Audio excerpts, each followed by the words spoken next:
Ada yang menghambakan dirinya kepada harta. Sebagaimana hadis yang diriwayatkan oleh Imam Bukhari dari Nabi kita tercinta sallallahu alaihi wasallam, ta'isa 'abdud dinar, ta'isa 'abdud dirham.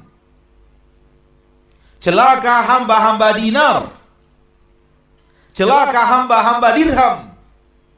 Lihat, Nabi menyatakan di dalam hadis yang mulia ini, ada orang-orang yang menjadi hamba harta, hamba dinar dan hamba dirham. Dan ini keterbalikan yang luar biasa. Karena Allah menciptakan dinar dan dirham agar menjadi budak manusia. Namun dia balikkan. Justru dia yang menjadi budak dinar dan dirham. Tidakkah kita mendengar firman Allah tabaraka wa taala di dalam Al-Qur'an, "Huwallazi khalaqa lakum ma fil ardi jami'an." Dia yang menciptakan untuk kalian semua yang ada di permukaan bumi ini. Untuk kalian. Untuk kalian jadikan sesuatu yang menservis kalian, yang kalian gunakan untuk kebutuhan kalian. Dunia diciptakan oleh Allah untuk manusia, bukan manusia yang diciptakan untuk dunia, terbalik.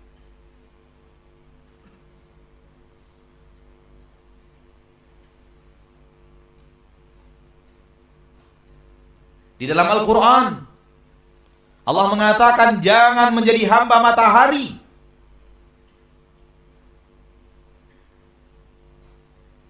Di dalam surat Fussilat ayat yang ke-37. Wa min ayatihi al-lailu wan-naharu wasyamsu wal-qamar. Di antara tanda-tanda kekuasaan Allah, siang dan malam. Pergantian siang dan malam. Wasyamsu wal-qamar, matahari dan bulan saling silih berganti. Tidak ada yang saling mendahului. Datang teratur. Jadwalnya siang datang, jadwalnya malam datang, bergantian, silih berganti. Namun sayang, di zaman kita sekarang tidak sedikit manusia yang mengabaikan tanda-tanda kekuasaan Allah ini. Kapan dalam waktu kita ketika datang siang, ya Allah, ini tanda-tanda kekuasaan Engkau, siang telah datang untuk kami beraktivitas. Ketika datang malam, dihadirkan, ya Allah, ya Rabb, ini tanda-tanda kekuasaan-Mu. Engkaulah yang mengatur datangnya malam. Ya tulubuhu hafifah, perlahan datang. Tidak sedikit manusia, secara umum, tidak sedikit umat Islam yang siang dan malam datang silih berganti, berlalu begitu saja tanpa ada sedikit pun dia merasa itu adalah rahmat dan nikmat Allah. Padahal berulang-ulang di dalam Al-Quran Allah berkata siang dan malam, matahari dan bulan, matahari dan bulan. Namun mana di antara kita yang benar-benar merasakan datangnya siang dan malam itu sebagai rahmat dan nikmat Allah? Maka hendaknya setiap kita membaca zikir pagi dan petang, ada penghayatan rahmat dan nikmat Allah berbentuk siang dan malam itu.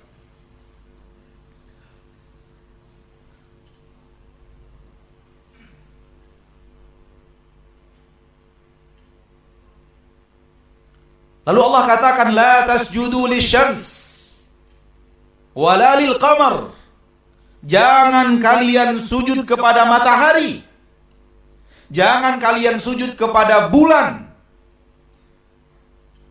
Jangan menjadi budaknya matahari. Jangan jadi budaknya bulan. Jangan menjadi hamba matahari dan hamba bulan. Wasjudu lillahi alladzi khalaqahun.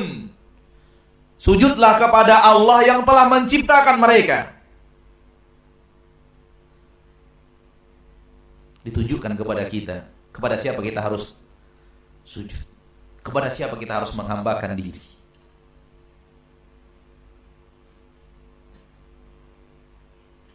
Ada yang mengibadati dan menghambakan dirinya kepada syaitan.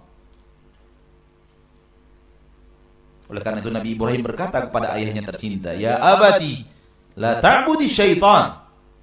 Wahai ayahku, jangan kau ibadati syaitan. Ada yang menjadi hamba-hamba, rahib-rahib dan pendeta-pendeta. Ittakhadhu ahbarahum wa ruhbanahum arbaban min dunillah.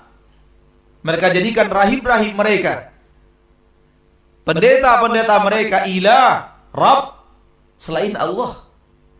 Mereka menjadi budak dan hamba pendeta tersebut. Wal Masih ibn Maryam. Mereka menjadikan Masih sebagai Rabb dan mereka adalah hamba daripada Rabb mereka tersebut, yaitu Masih.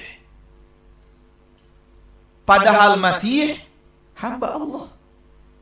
Di dalam ayat yang lain Allah katakan, la yastankifal masihu ayyakuna 'abdan lillah. Dalam surah An-Nisa ayat 172. La yastankifal masih. Tidak akan mungkin Masih itu sombong. Tidak mungkin dia menyombongkan diri untuk menjadi seorang hamba Allah. Dia tidak akan sombong, tetap akan menjadi hamba Allah. Namun mereka yang telah menjadikan mereka Rabb, mereka yang telah menjadikan Nabi Isa adalah ilah selain Allah, lalu mereka mengibadati ilah dan menjadi hamba-hamba ilah yang mereka ibadati tersebut.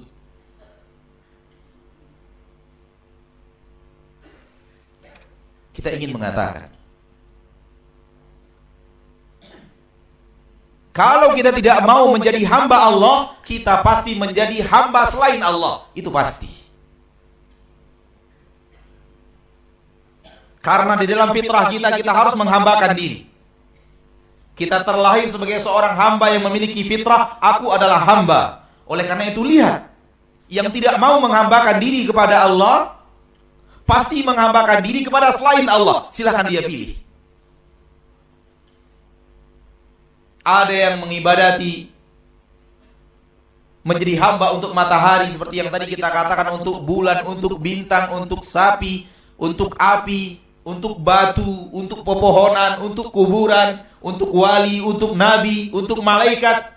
Mereka menghambakan diri mereka kepada hal-hal tersebut. Karena dorongan fitrah tidak bisa kemana.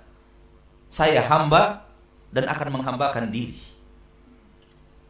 Maka beruntunglah orang-orang yang mau menghambakan dirinya kepada ilahul haq, ilah yang hak, kepada Allah subhanahu wa ta'ala. Tidak terjerat kepada jebakan-jebakan syaitan.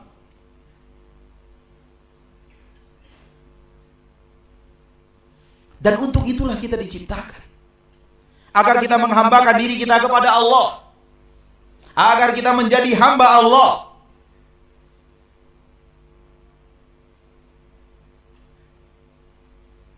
Lihat Nabi Muhammad sallallahu alaihi wasallam.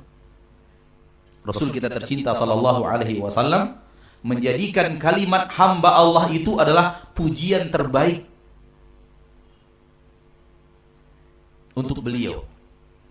Di saat Nabi Muhammad sallallahu alaihi wasallam dipuji oleh para sahabat, kata Nabi Muhammad SAW dalam hadis yang sahih, la tutruni kama atratin nasara ibn Maryam. Jangan kalian puji aku berlebihan sebagaimana Nasara telah memuji berlebihan Isa bin Maryam. Hati-hati. Jangan puji saya berlebihan lebih daripada posisi yang sebenarnya.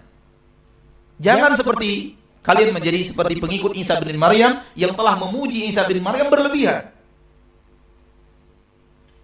Lalu Nabi katakan, innama ana abdun, saya hamba.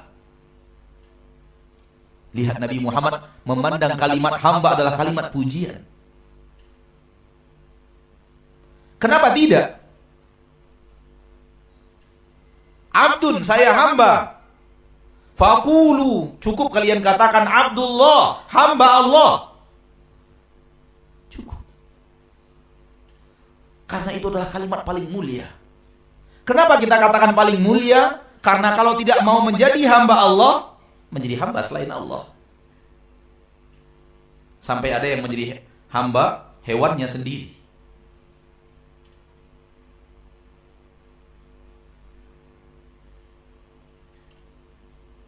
Apakah kalian akan menyembah sesuatu yang kalian buat sendiri?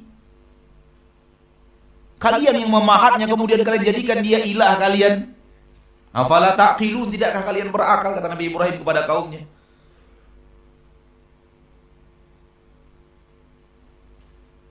Faqulu Abdullah, cukup kalian katakan Abdullah wa rasuluh, dan rasulnya. Karena Abdullah adalah pujian yang luar biasa.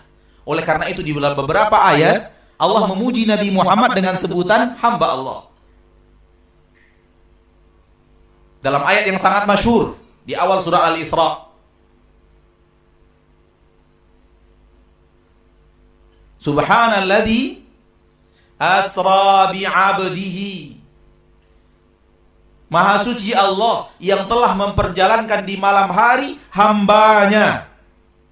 Hambanya. Ini kalimat pujian untuk Nabi kita tercinta sallallahu alaihi wasallam. Dipuji dengan sebutan hambanya. Dia yang telah memperjalankan di malam hari hambanya. Pujian untuk Nabi Muhammad SAW. Di dalam awal surah Al-Baqarah, Qul in kuntum fi raibin mimma nazzalna ala abdina. Kalau kalian ragu tentang apa yang telah kami turunkan kepada hamba kami. Lihat Allah memuji Nabi Muhammad dalam ayat ini dengan sebutan hamba kami.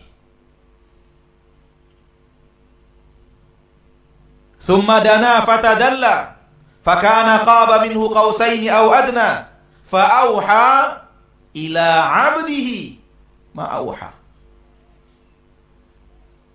Lalu malaikat Jibril mewahyukan kepada hambanya, hamba Allah,